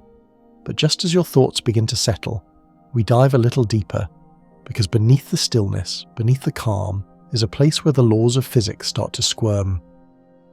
Tonight, we press our ear to the floorboards of space-time and listen to the whispers of the quantum foam, a churning, microscopic sea beneath everything, where baby universes might be forming like tiny reality-sized soap bubbles. And yes, that's just as bizarre as it sounds. Let's start with where we are now. Big, cozy, ordinary space. The stars are spaced apart. The galaxies are gently drifting away from one another, all very polite. On the scales we can see, space looks smooth. Like a fresh bedspread maybe, nothing too wild. But if you zoom way in, down to the Planck scale, that realm where distances are a trillionth of a trillionth of a trillionth of a meter, space stops being smooth. It turns grainy, chaotic, discrete. This is quantum foam, the theoretical buzz of space-time bubbling with uncertainty. At this scale, energy and particles can pop in and out of existence due to quantum fluctuations. It's allowed. No one's breaking the rules, because in quantum physics, the rules come with loopholes. A lot of them. The Heisenberg uncertainty principle tells us that energy and time have a little wiggle room. If you're fast enough, you can borrow energy to create something out of nothing, as long as you pay it back quick. That something might be a fleeting particle, a blip, or just maybe a baby universe. Here's your mainstream history moment. This idea was floated in the late 20th century by physicists like Edward Tryon, who in 1973 casually suggested that the entire universe might be a quantum fluctuation of the vacuum. Basically, nothing gave birth to everything, the cosmic equivalent of finding an entire library inside a sneeze. That sounds absurd, sure, but the math doesn't object. In fact, some inflationary models suggest that quantum fluctuations could inflate under the right conditions. Most would collapse almost instantly, but once in a while one gets lucky, one expands, one cools, one starts organizing itself into stars and matter and galaxies and Reddit threads. That could be how we got here, not from a divine spark or ancient chaos, but from a microscopic burp in the quantum fields. Not from a cause, but from a probability. Now here's your fringe science dream treat. Some versions of this theory say that universes could be forming all the time, constantly budding off in a multiversal froth, each one disconnected from the others by the very nature of spacetime itself. Some might be too short-lived to matter, others might have entirely different physics, no gravity, no atoms, no light, and maybe, just maybe, some are stable, some expand, some evolve, some dream. The punchline? We'd never know. These other universes would be causally disconnected, meaning no light or matter or even gravity can travel between them and us. They're sealed off. Islands you can never reach. Not because they're far away, but because away doesn't mean anything between two separate spacetimes. But that doesn't stop theorists from speculating. They imagine bubble collisions between early universes, like soap bubbles merging or bouncing off each other in the quantum foam. If our universe ever brushed up against another during its inflationary youth, maybe it left a fingerprint, a cold spot in the cosmic microwave background. Some scientists think we might have already seen it. Others roll their eyes. Historians still argue. But if it's true, then maybe the universe is expanding into something. Not a physical space, but a quantum field of endless possibility. A pre-geometry. A sort of metaphysical waiting room where fluctuations either fade or become forever. And that's where the word nothing gets sneaky. Because in quantum physics, nothing is never truly nothing. It's a vacuum that still has potential, still has energy, still has laws that allow and even encourage spontaneous weirdness. Imagine standing in a pitch-black, soundless, empty room. That's your best mental model for nothing. Now imagine that in this room, every so often, a fully functioning planet just winks into existence. Not because anyone built it, but because the room itself has rules that allow such absurdity. That's the kind of nothing quantum fields deal with. And so, if baby universes can bubble up from this quantum foam, maybe our universe is just one such bubble. No outside required, no pre-existing container, just foam, fizzing and expanding. Here's a quieter realization. The universe you see isn't built on empty space, it's built on buzzing potential. Stillness from chaos, order from probability. A slow, expanding hush that began in noise and has been calming down ever since.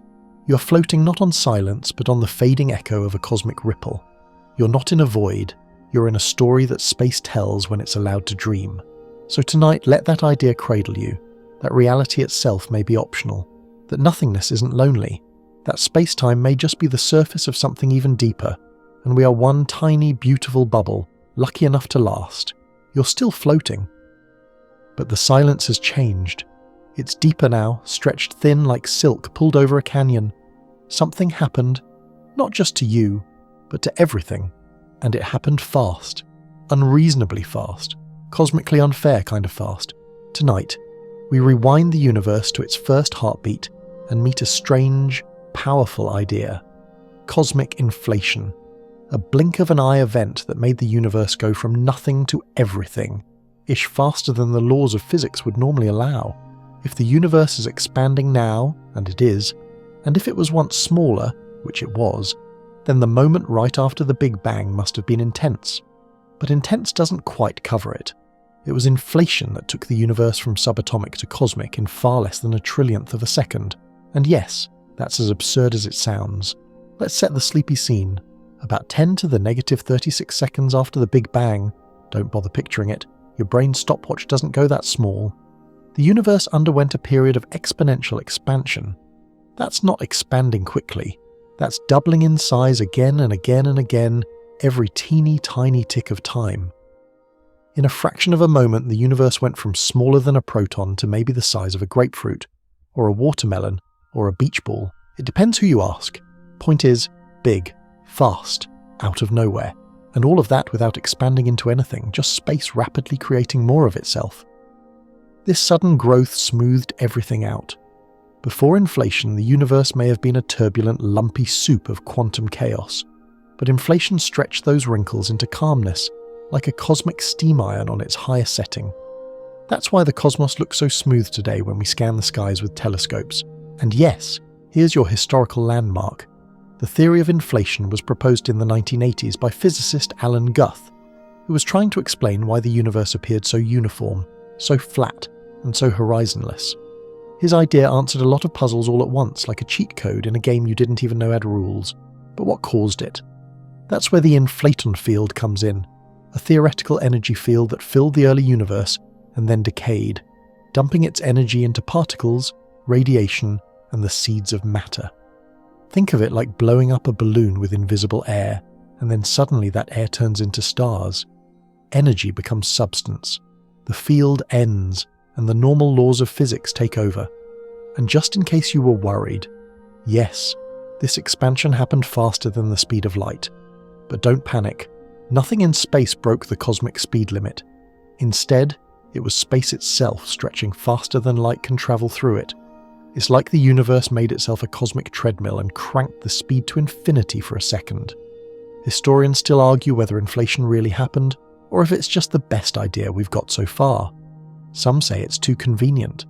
Others point out that predictions made by inflationary theory, like the precise pattern of temperature fluctuations in the cosmic microwave background, match what we observe freakishly well. So for now it stays. A placeholder? Maybe. A miracle of math? Possibly. But definitely the best-dressed theory at the cosmic dinner party. Now here's a fringe twist for your dream tonight. In some models, inflation never really ends.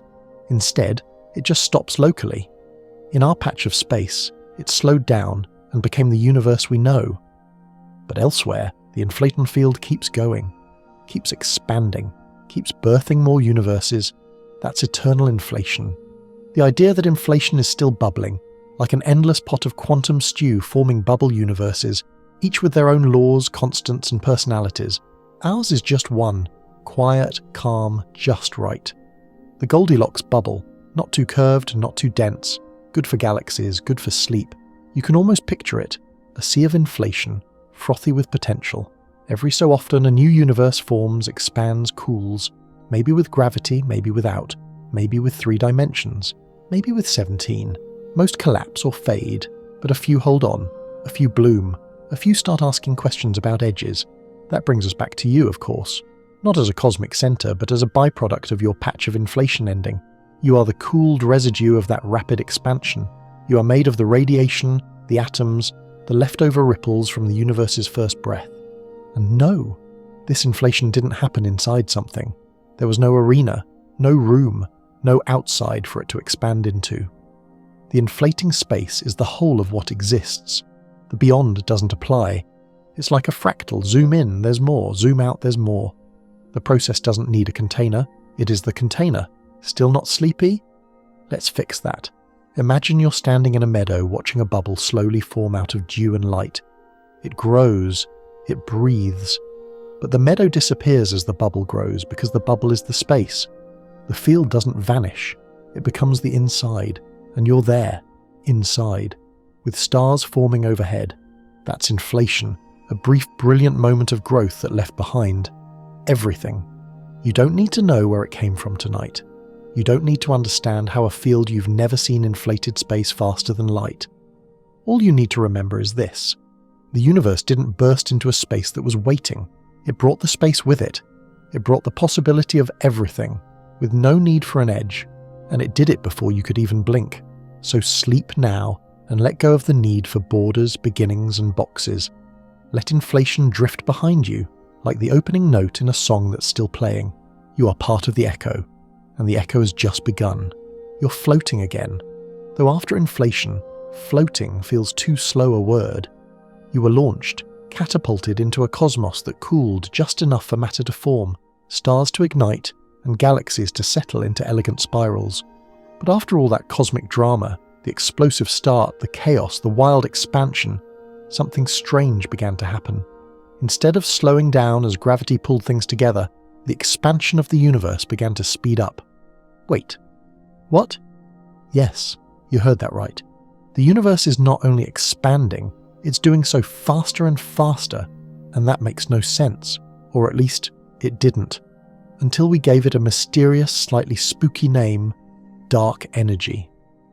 Tonight we settle into the strangest twist of cosmic expansion, a force we can't see, touch, measure directly, or explain with confidence, yet it makes up almost 70% of the entire universe, and it's quietly pushing everything apart. Let's ease into this with the familiar. Gravity pulls things together, galaxies form because matter clumps, stars ignite because gas collapses, you stay on the planet because Earth pulls you down with a steady hand. So when scientists first measured the expansion of the universe, they expected it to be slowing down. Gravity should be putting on the brakes, right? Wrong. In the late 1990s, two teams, one led by Saul Perlmutter, the other by Brian Schmidt and Adam Rees, were observing distant supernovae. These exploding stars act as cosmic mile markers. If you know how bright they should be, you can tell how far away they are. But something was off. The supernovae looked dimmer than expected, farther away than they should have been, which meant the expansion of the universe was speeding up. Cue the cosmic shrug. We didn't know why, still don't.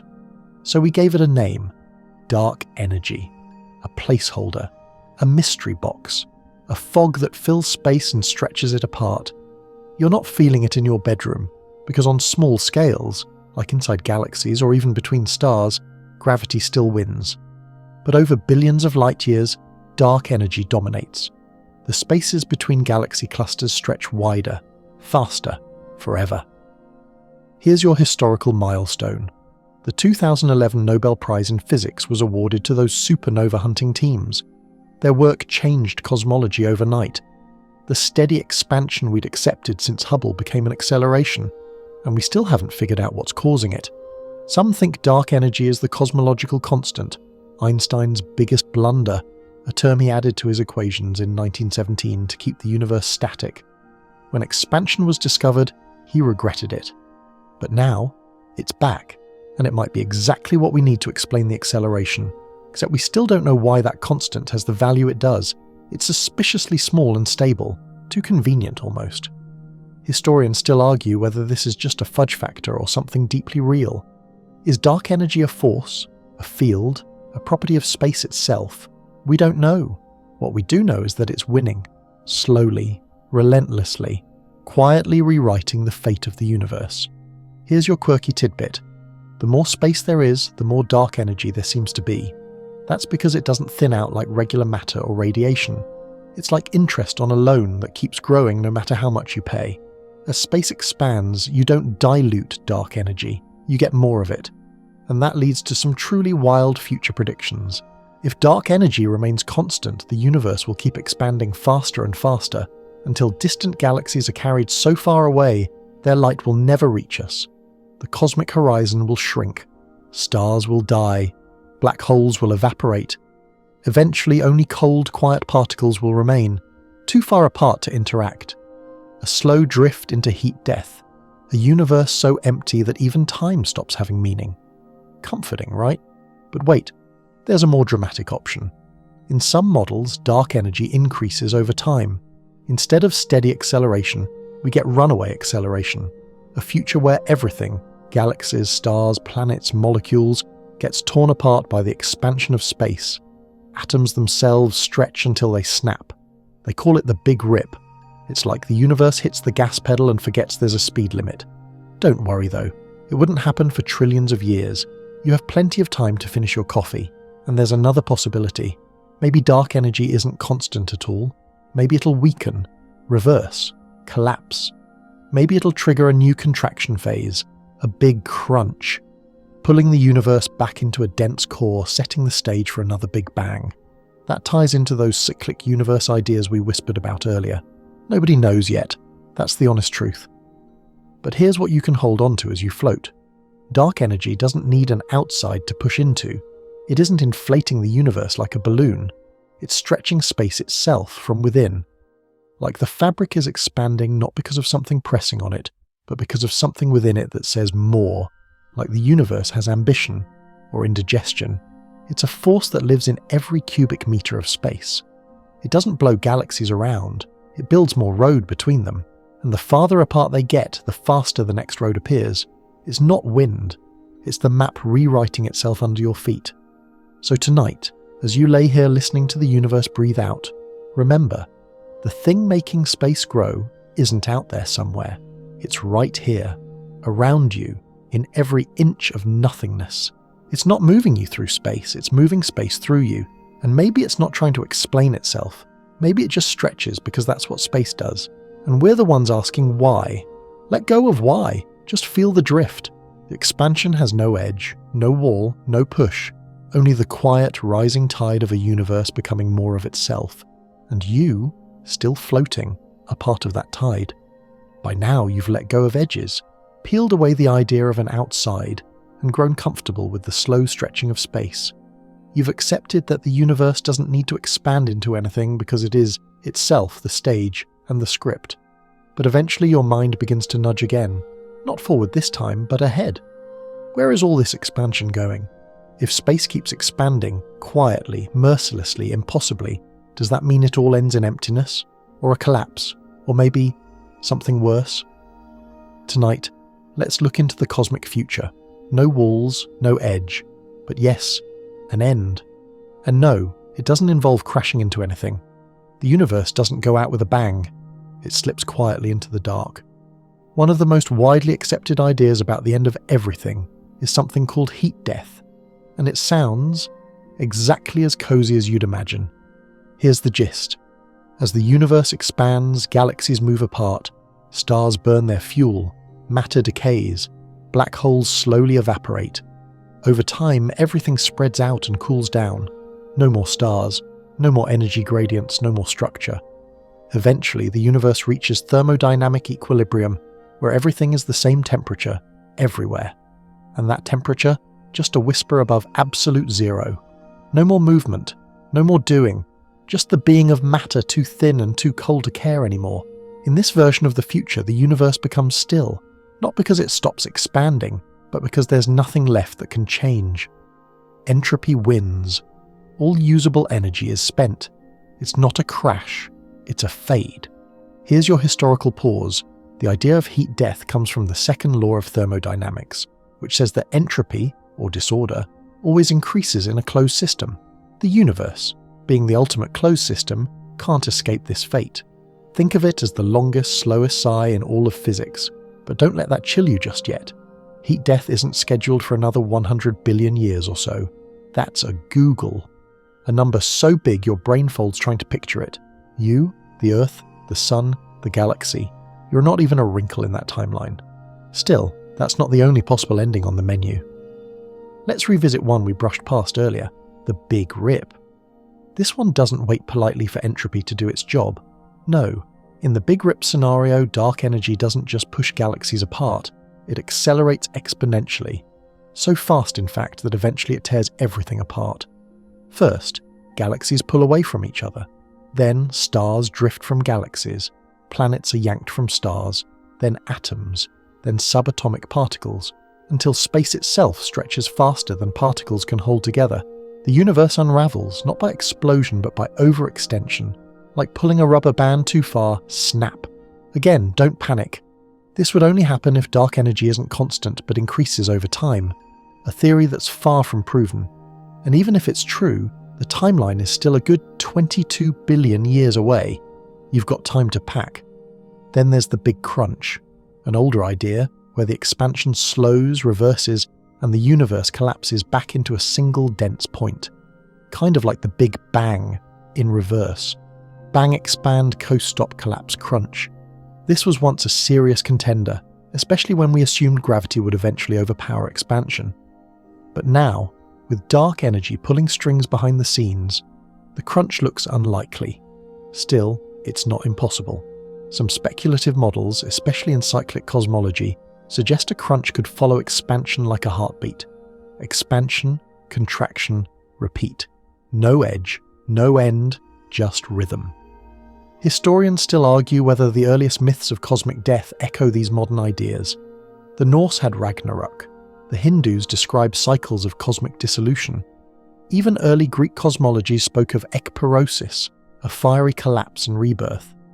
Maybe humans have always sensed that even infinite-seeming things don't last forever. Or maybe we just don't trust silence. And here's your fringe tidbit.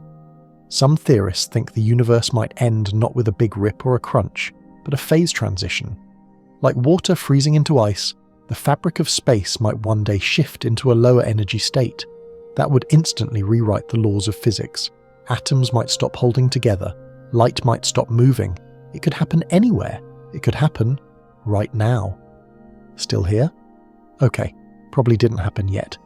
This is called vacuum decay. It's a long-shot idea, but mathematically valid. In this version, the universe ends not because it runs out of energy, but because it finds a better deal. A lower energy configuration that's more stable. The entire universe is just a temporary state, and eventually it transitions. No bang, just pop. So what do all these endings have in common? No edge, no final wall, no grand cliff where the universe hits a cosmic fence and keels over. Instead, they're all about change. Change within the fabric itself. The stage doesn't close, the lights just go out. And that brings us back to your original cosmic whisper. If the universe is expanding, what is it expanding into? The answer still is nothing. Because expansion doesn't need a direction, it needs a rule, and that rule is playing itself out. The universe isn't travelling, it's becoming, and one day it may become quiet. But don't be sad. There's something beautiful in a universe that doesn't require an ending to be meaningful. It just is. For a while. For us. For now. So as you drift off tonight, imagine not an edge, but a horizon. Not a crash, but a slow fading wave. The last photons sliding away, the last atoms cooling, the last echoes dimming into a background hum. And in the middle of all that silence, you were here. You asked questions. You floated. You dreamed. Still adrift. Still wrapped in space-time like a weighted blanket. You followed the universe from its wild birth to its distant, uncertain end. But now, somewhere between speculation and simulation, between science and soft sci-fi, we arrive at the strangest what-if of them all. What if the universe isn't real? Not fake exactly, but coded, computed, executed by some unknowable machine humming behind the curtains of reality. Tonight you drift gently into the philosophical fog of the simulation hypothesis. The idea that everything you see, feel and float through might be the rendering of a cosmic supercomputer. And if that's true, then maybe the edge of the universe does exist. Not as a cosmic wall, but as a code limit. A boundary where the rendering stops, where the graphics fade, where the data ends. Now before you cancel your existence and pull the power plug, let's ease into this. The simulation argument goes like this. If it's possible to simulate an entire universe, and if future civilizations ever gain the computational power to do so, they probably wouldn't stop at one. They'd make many, simulations inside simulations, and statistically it would be more likely that you're inside one of the simulations than the one original base reality. Yes, it sounds absurd, but the reasoning is disturbingly airtight. In 2003, philosopher Nick Bostrom formalized this idea. His argument suggested that one of three things must be true. 1. Advanced civilizations go extinct before reaching simulation-level tech. 2. They reach that level, but choose not to run simulations. 3. They do run simulations, and we're likely living in one.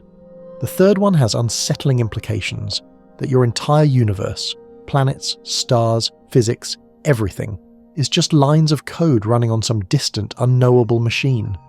And that machine might not be physical at all. It might exist in dimensions you can't name.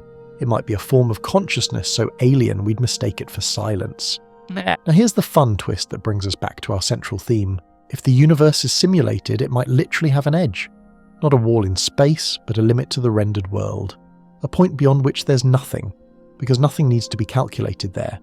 Just like in a video game, where environments are only rendered as far as the player can see. go too far off the map, and you hit a skybox or fall through the floor, or see textures disappear. Some versions of the simulation theory imagine the cosmic horizon, the furthest distance we can see, as that edge. The universe beyond that, not simulated yet. Why bother computing light that hasn't arrived? Why bother storing galaxies we'll never visit? This connects strangely well with real cosmology. Remember the observable universe, that limit beyond which light hasn't had time to reach us? We can't see past it, not because something's blocking us, but because information literally hasn't arrived. That boundary expands over time, but it's always a frontier.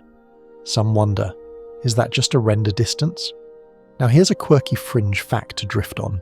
Certain physicists have looked for glitches in the universe, not visual bugs or floating chairs, but mathematical ones. Patterns in cosmic rays that might hint at a grid.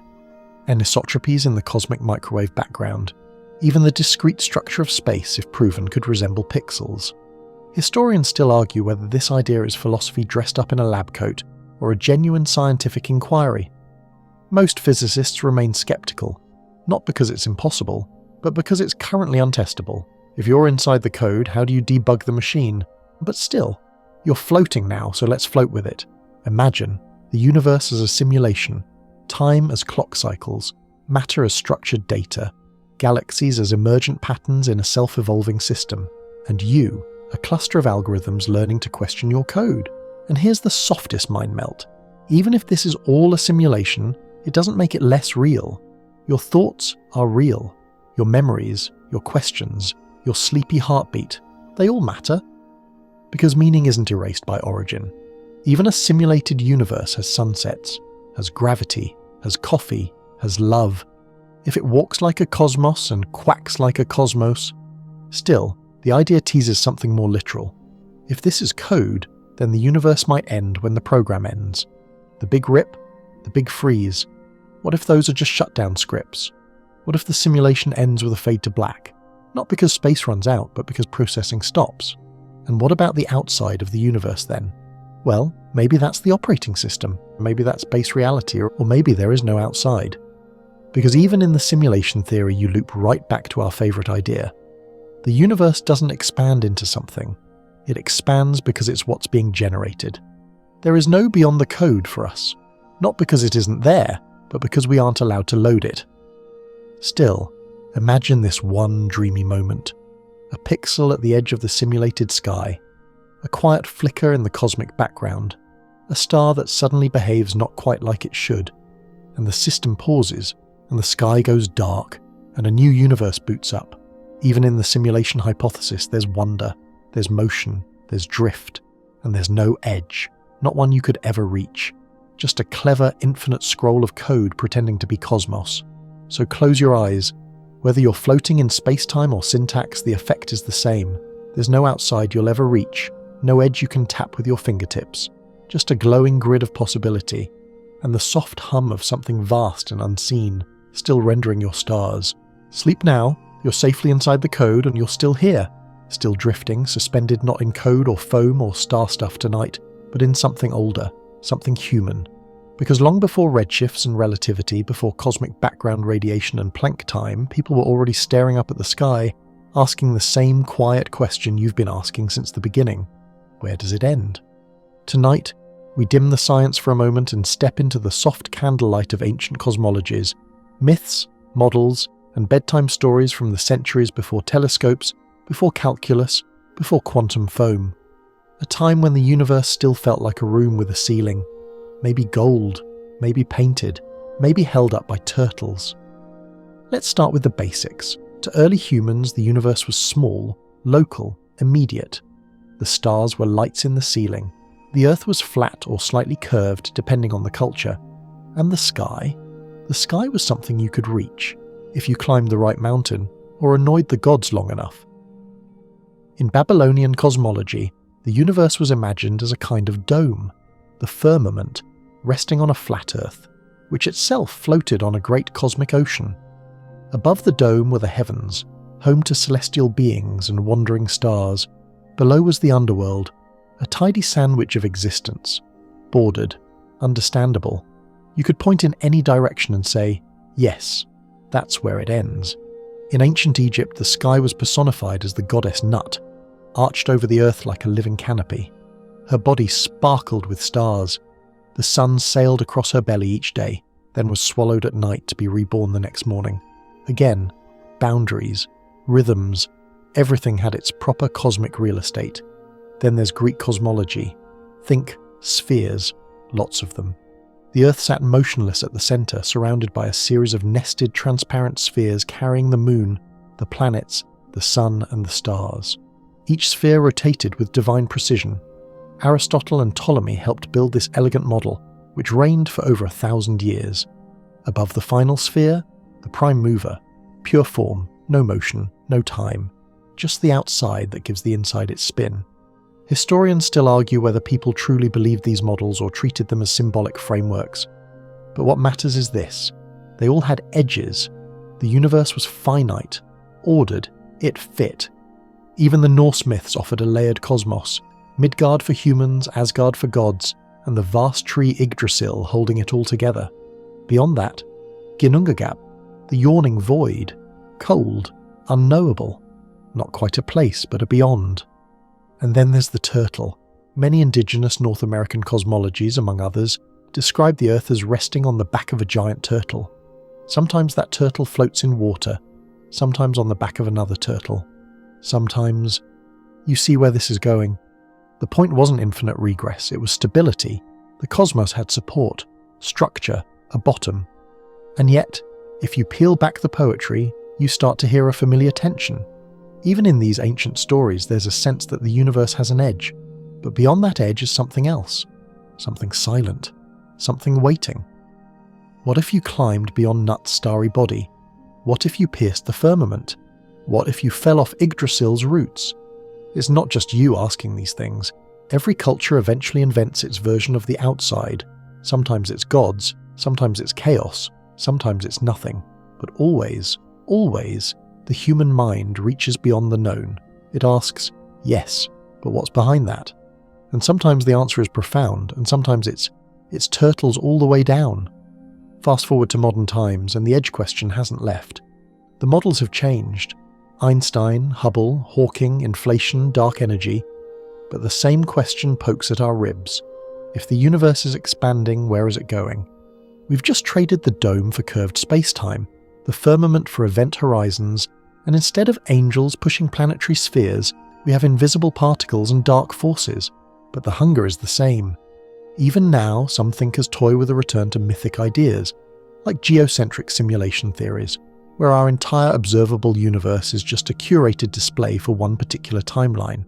Fringe physicists whisper about boundary conditions, hidden symmetries, cosmic censorship, all elegant ways to say, maybe there's still something past the curtain. And here's a quirky historical fact to drift on. When astronomer Tycho Brahe tried to map the heavens in the late 1500s, he believed the stars were embedded in a real crystal sphere just beyond Saturn. He even worried that comets might crack it.